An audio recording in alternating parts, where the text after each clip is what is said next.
So ఎన్నో సంవత్సరాలుగా ఎదురు చూస్తున్నారు ఎంజీబీఎస్ దగ్గరలో ఉండే వాసులు పాస్పోర్ట్ ఆఫీస్ కోసం. సో ఈ రోజు అయితే పాస్పోర్ట్ ఆఫీస్ ఓపెన్ అయింది.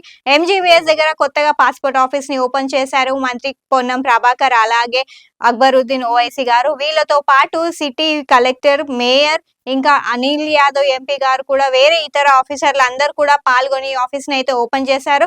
సో ఇప్పుడు ఎంజీబీఎస్ దగ్గరగా ఉండే వాళ్ళు, అక్కడ చుట్టుపక్కల ఉండే ప్రాంతాల వాసులందరూ కూడా ఈ ఆఫీస్ లో చేసే సేవలన్నిటిని యూజ్ చేసుకోవాలని చెప్పేసి ఈ సందర్భంగా అయితే మాట్లాడారు.